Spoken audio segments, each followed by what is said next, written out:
날씨가 더워지므로 불쾌지수도 높아지고 웃을 일이 별로 없을 것 같아가지고 재밌는 이야기 하나 해드립니다.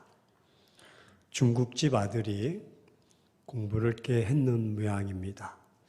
어느 날 국어 시험을 보고 집에 돌아오자 어머니가 물었습니다. 아들아, 오늘 시험 몇 점이나 받았니? 그랬더니 아들이 한 문제만 빼고 다 맞은 것 같아요 라고 대답을 했습니다. 무슨 문제를 틀렸는데? 라고 어머니가 되묻자 보통의 반대가 뭐냐라는 문제였어요. 그래서 뭐라고 썼길래 틀렸어? 그랬더니 아들이 곱빼기요.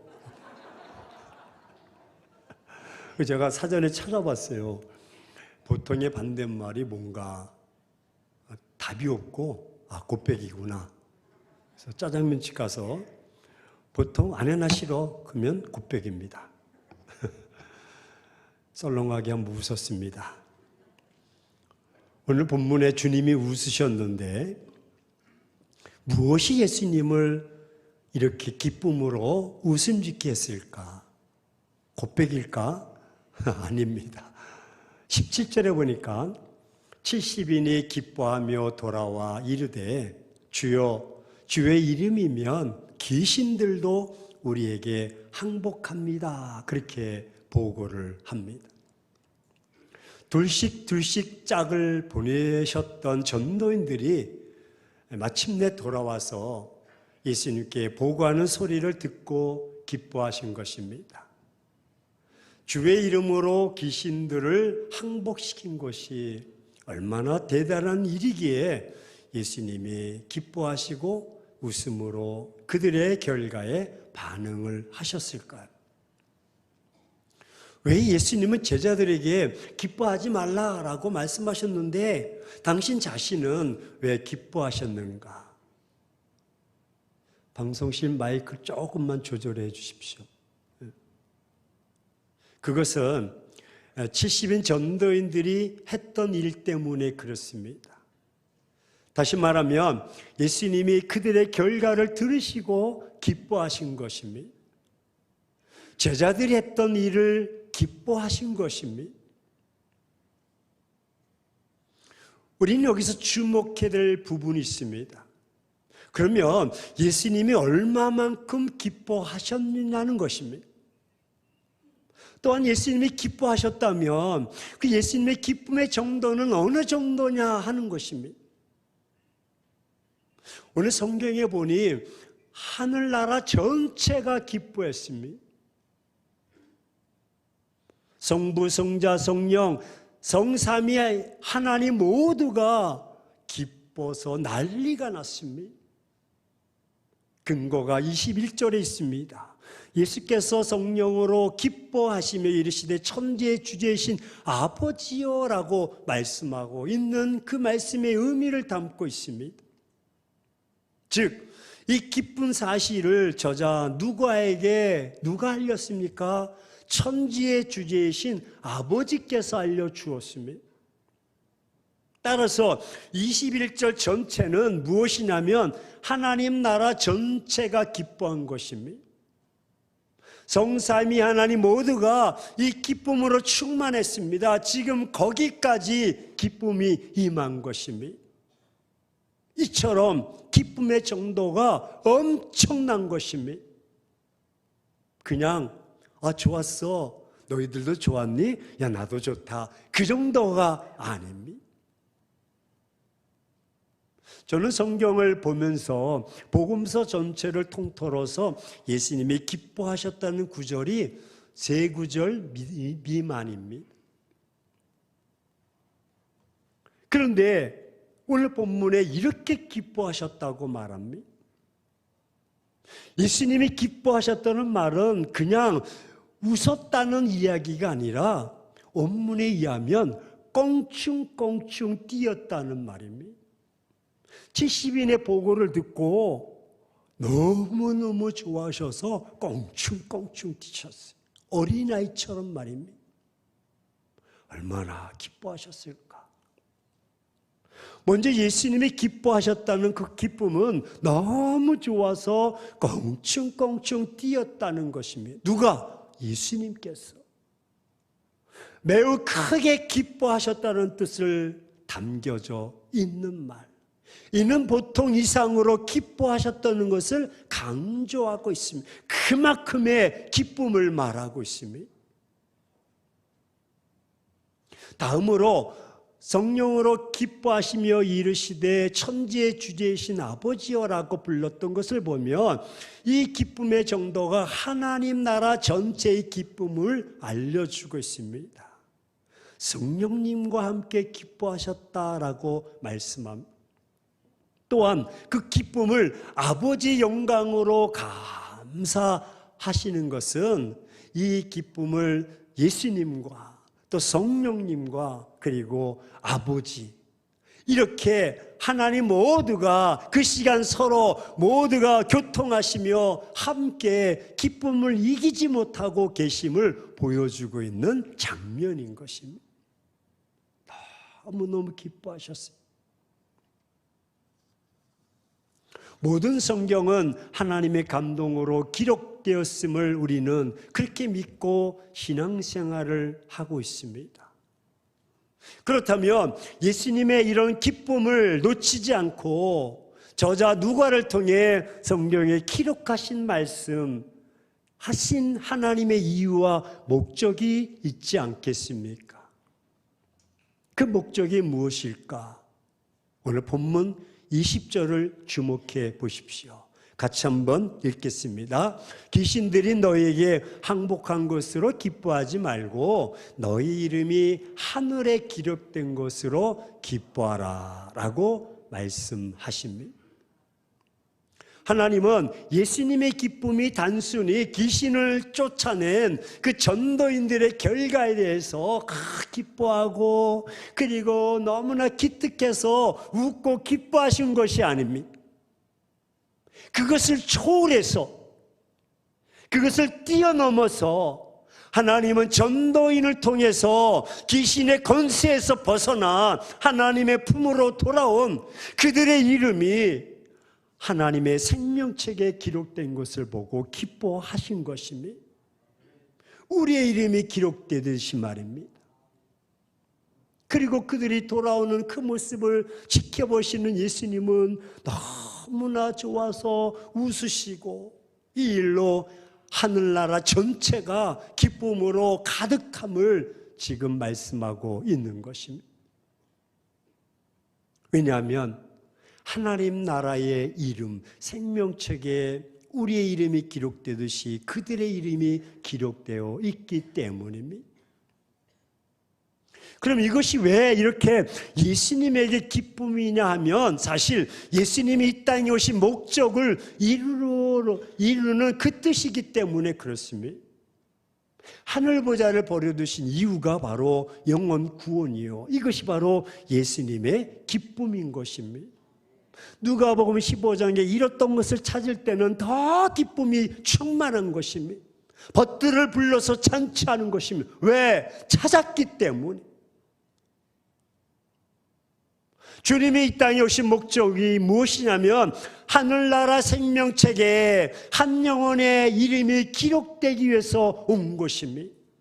그 창세전에 예정하신 그 이름대로 부르심에 그 이름이 짝 맞춰지는 모습을 보고 기뻐하시는 것입니다. 지금 이 일이 이루어지고 있는데 어찌 안 기뻐하시겠습니까? 그래서 무엇이라고 말씀하고 있냐면 제자들에게 예수님은 24절에 내가 너희에게 말하노니 많은 선지자들 임금들이 나를 보기를 원했지만 보지 못했고 듣지 못했다. 하지만 선지자들이 누구를 보기를 원했느냐? 나 예수다. 지금 예수를 보고 예수를 믿고 예수님을 통해서 하나님 나라의 한 명의 이름이 기록되는 것 자체를 예수님이 어마어마하게 기뻐하고 계시는 것입니다. 그러면서 우리가 무슨 기쁨을 가지기 원하십니까? 예수님을 만난 이 기쁨이 지금 우리에게도 계속 지속되기를 원하신다는 것입니다. 우리에게 기쁨이 무엇입니까? 나에게 능력이 나가서 기뻐하는 것이 아니라 무엇 때문에 기뻐해야 됩니까? 우리는 예수님 때문에 기뻐해야 될 줄로 믿습니다. 왜? 구원이라는 것이 무엇입니까? 구원은 바로 예수님이십니다. 그래서 예수님 때문에 기뻐해야 됩니다. 쉽게 말하면 예수님이 내가 기뻐하듯이 너희도 나 때문에 기뻐하라. 주님이 내가 기뻐했듯이 너희도 나 때문에 기뻐하라는 것입니다. 따라서 예수님이 이 기쁨을 잃어버리지 않기 위해서 제자들에게 무엇을 계속 주십니까? 예수님은 이 기쁨을 놓치지 않게 하셔서 한 영혼을 살리는 일을 위해서라면 어떤 능력도 권세도 아낌없이 내가 너에게 부어주겠다고 말씀하고 있는 것입니다. 그렇습니다. 예수님은 지금도 이 기쁨을 잃어버리지 않기를 원하고 계십니다. 지금도 이곳에서 주님이 춤추며 꽁충꽁충 뛰면서 기뻐하기 원하십니다. 예수님이 지금도 이 기쁨을 계속 유지하기를 원하십니다. 그렇기 때문에 제자들에게 그런 능력을 주신 것처럼 이 시간 우리에게도 그런 능력을 주실 줄로 믿습니다. 예수님이 이 기쁨을 갖도록 하기 위해서 제자들에게 무엇을 주십니까? 오늘 19절 말씀을 한번 보시기 바랍니다. 같이 한번 읽습니다.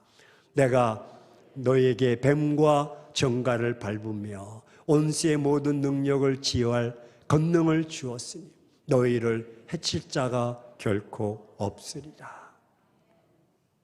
여러분, 여기 뱀은 우리나라에서 흔히 볼 수 있는 꽃뱀, 물뱀, 물려도 죽지 않는 그런 뱀이 아니라 이스라엘 광야에서는 독사입니다.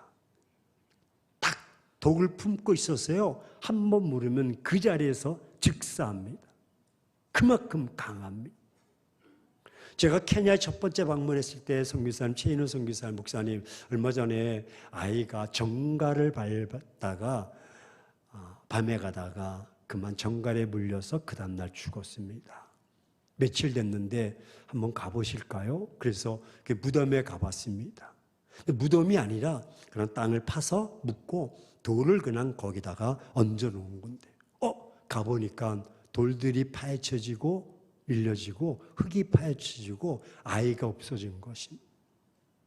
선교사님이 그 일은 비일비재하게 늑대가 냄새 맡고 시신을 물어갔다는 거예요. 정갈을 밟았는데 밟자마자 그가 정갈이 죽으면서 아이의 발꿈치를 물어버린 것입니다. 뱀과 정갈을 밟는 권세, 원수를 이길 수 있는 권세를 지금도 계속 내가 너에게 주겠다는 것입니다. 뱀이 얼마나 무섭습니까? 정갈이 얼마나 무섭습니까? 원수의 대적들이 얼마나 무섭습니까? 그래서 강력하게 말씀합니다. 걱정하지 말라. 또한 예수님을 기쁘시게 한 자들을 공개하시는데 봐라. 이런 비밀의 주인공들을 21절에 이것을 지혜롭고 슬기 있는 자들에게 숨기시고 어린아이들에게 나타나심을 감사합니다라고 말씀하고 있습니다. 여러분, 예수님을 기쁘시게 한 비밀의 주인공들이 누구입니까? 어린아이가 아니라 어린아이 같은 존재들입니다. 어린아이 같은 자들은 누구입니까? 어린아이라고 해서 10대 어린아이를 말하는 것이 아닙니다. 그럼 누구를 가리킵니까? 여기서 어린아이는 70명 전도인들에 대한 별칭인 것입니다. 왜? 70인 전도인들이 어린아이라고 말할까? 이들은 아이들처럼 주님이 시키는 대로 순종했습니다. 하나님이 그것을 말씀하시는 것입니다. 그들은 아무런 이유가 없습니다. 전대도, 지갑도, 배낭도, 신발도 다 두고 가라. 아무것도 가져가지 말고 한번 가서 해봐 라고 했더니 그 말씀 그대로 어린아이처럼 시키는 대로 순종한 자들, 이들이 지금 고백하고 있고 이들을 칭찬하고 있는 것입니다. 우린 지난주에 내가 너희를 보낸다라고 해서 우리가 주보전도도 했습니다.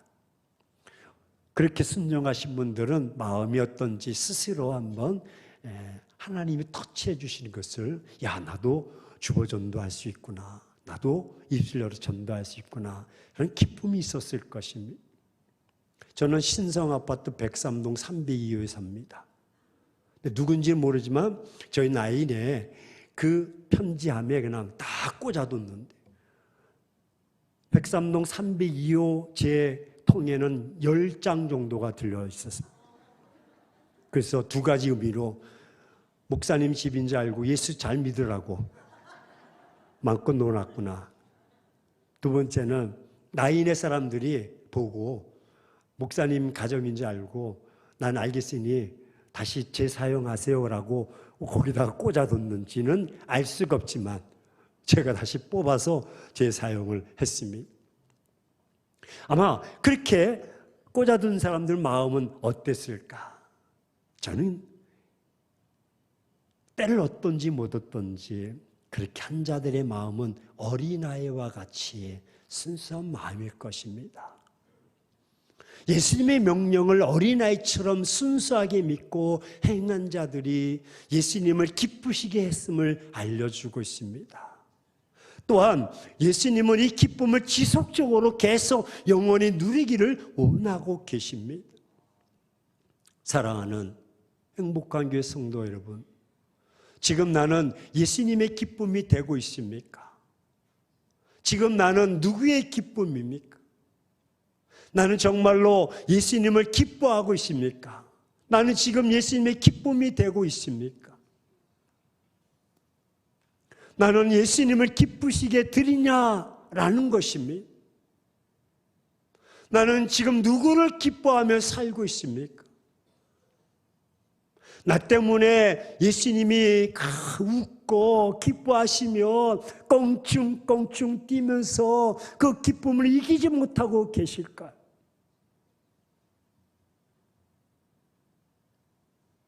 하지만 예수님의 공생의 대부분의 시간이 그랬듯이 오늘 우리를 바라보시는 아마 예수님의 눈과 얼굴에는 늘 안타까움과 염려가 계속되고 있을 것 같습니다.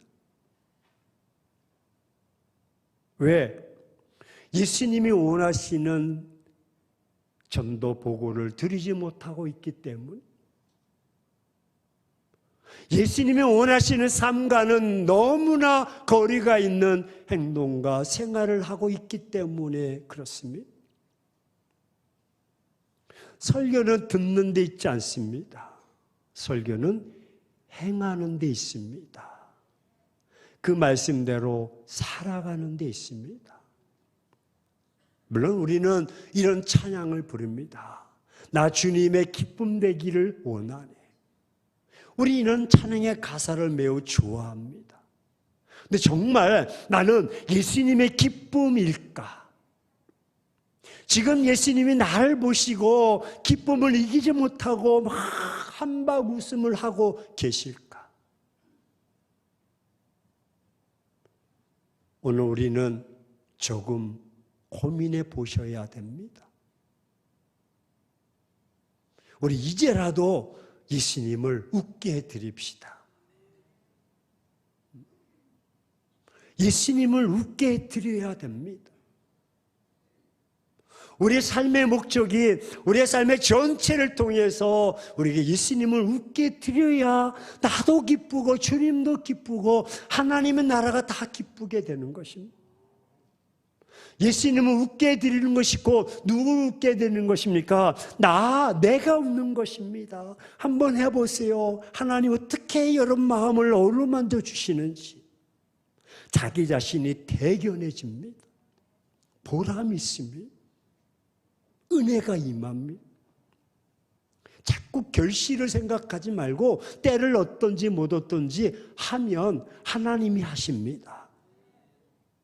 예수님을 웃게 드리는 것이 내가 웃는 길이요, 예수님을 기쁘게 하는 것이 나의 존재 이음을 믿어야 되는 것입니다. 소위 문답 제1 첫 번째는요, 사람이 첫째 되는 것이 무엇입니까? 사람이 첫째 되는 목적은 하나님을 영화롭게 하는 것과 영원히 그분을 즐겁게 드리는 것입니다. 예수님은 이럴 때 기뻐하시며 웃음을 짓습니다. 어느 때요?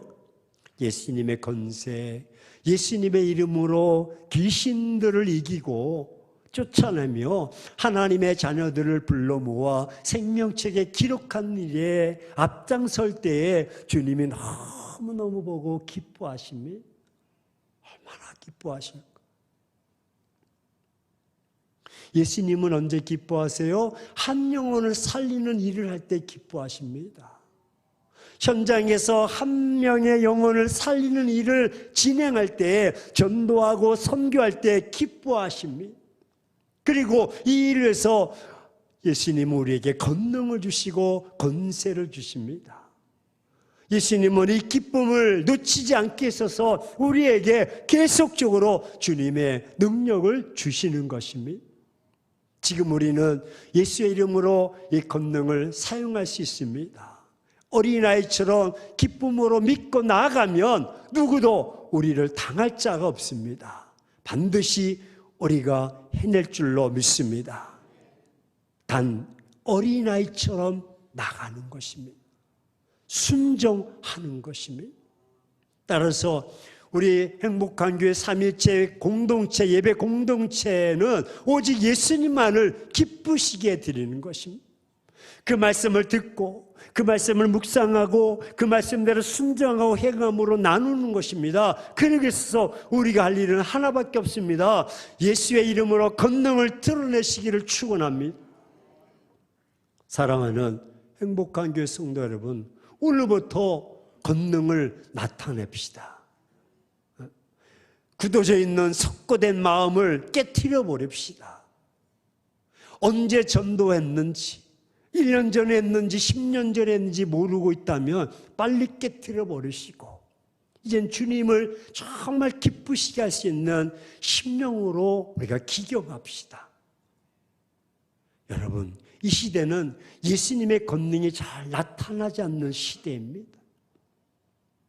보십시오. 이 시대는 권능이 잘 안 나타납니다. 그래서 우리는 전도하는데 엄청나게 힘들어하고 1년 됐고 5년 됐고 10년이 돼도 말을 못합니다. 전도 현장에서 무엇이 나타나야 됩니까?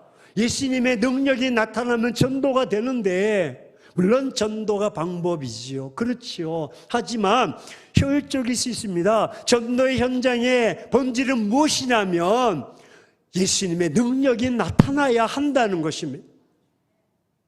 지금 이 시대에 그런 것이 없습니다. 그러니까 못하는 것이요. 그러니까 내가 기쁨이 없는 것이요. 그러니까 주님이 우리를 바라보시면서 기뻐하지 않는 것입니다. 이것이 우리의 불행인 것입니다.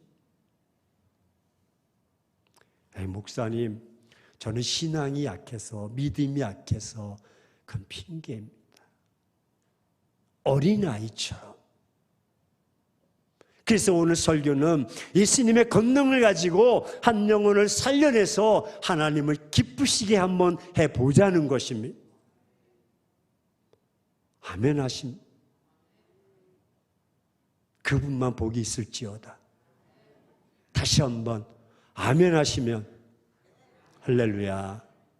왜? 마태복음 10장 2절에도 주님이 제자들을 보내시면서 권능을 주시고 70명뿐만 아니라 주님이 전도인들을 보내실 때 다 권능을 주십니다. 여러분들이 잘 알다시피 마태복음 28장 마지막 부분에 뭐라고 말씀하고 있습니까? 내가 하늘과 땅의 모든 권세를 내가 너에게 주겠다. 그렇습니다. 주님은 전도자들에게 전부 다 한결같은 권능을 주시는데 그걸 내가 알지 못해서 그렇지 한번 해보십시오. 하나님 여러분 입술을 어떻게 열어가시는가. 여러분 상상도 못했던 말씀들이 떠오르게 되고요. 내가 생각하지 못했던 말들이 술술술 나오게 됩니다. 그래서 나도 놀랍니다. 와, 내가 이런 사람이었구나. 복음을 전도하고 있어요. 애워 사는 것이 아닙니다.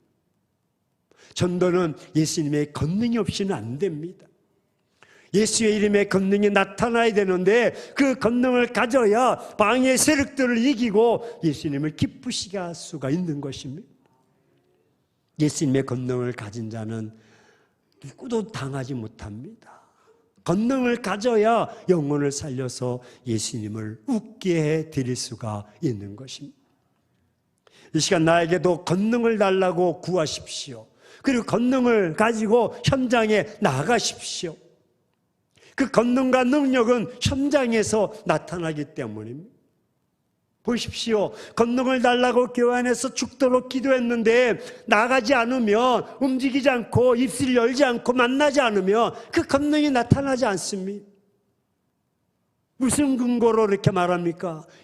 사도행전 2장에 보면 다락방에서 성경 구약 신약을 다 털어서 성령의 불같이 임하는 역사가 그보다 더 나타난 본문이 어디 있습니까? 하지만 이 자리에서 병자가 일어나고 귀신이 떠나가지 않았습니다. 능력이 임했습니다. 영적인 권세만 임했던 것입니다. 방언도 터지고요, 서로 통역하고 통변됐습니다. 하지만 진짜 보여주는 것은 권능은 어디입니까? 그들이 능력을 받고 나가서 일할 때 나타난 것입니다. 어디에서 성전 미문에 앉아있는 자들에게 은가금을 얻지만 나사렛 예수 그리스도의 이름으로 명하노라 이럴지어다. 할렐루야. 그들이 나가서 복음을 전할 때 3,000명 5,000명 구름대같이 나타나고 능력이 마구마구 귀신이 떠나가고 앉은 자가 일어나는 것입니다. 교회에서는 권능 받고 은혜 받고 말씀 받고 전도하면 권능이 나타나는 거예요. 이것이 예수님을 기쁘시게 드리는 것입니다. 이것이 우리가 기쁨을 유지할 수 있는 방법입니다. 목사님 말씀대로 한번 전도해 봤더니 사람을 만나게 되었고, 나도 교회 나갈 수 있어? 나도 같이 갈까? 그래 나와야 돼. 그리고 한번 손을 잡고 나오셨더니 그분보다 전도한 그분이 마음이 더 설레입니다. 그건 말로 표현할 수가 없습니다. 그리고 그분이 말씀대로 잘 성장하는 모습 보면 세상을 얻는 것 같습니다. 우리 옆 사람에게 한번 해보셨어?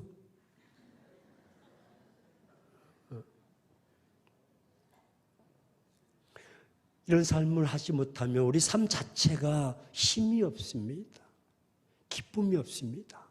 하지만 저는 확신합니다. 오늘 말씀을 받고 하나님 내게도 권세를 주시고 뱀과 정갈을 밟으며 원수의 계략을 정복할 수 있는 능력을 주옵소서.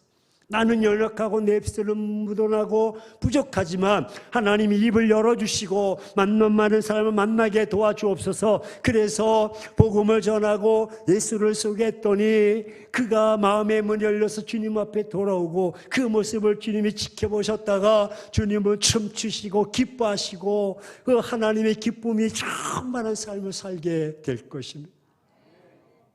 지금도 하나님은 이런 자를 찾고 계십니다. 하나님 지금도 영혼에 굶주리고 계십니다. 하나님 지금도 당신의 자녀들이 돌아오기만을 기다리고 계십니다. 그리고 그 일을 저와 여러분에게 맡기셨습니다. 그리고 이렇게 나가서 복음을 전하고 선교할 때 예수님은 매우 껑충껑충 뛰시며 기뻐하시는 것입니다.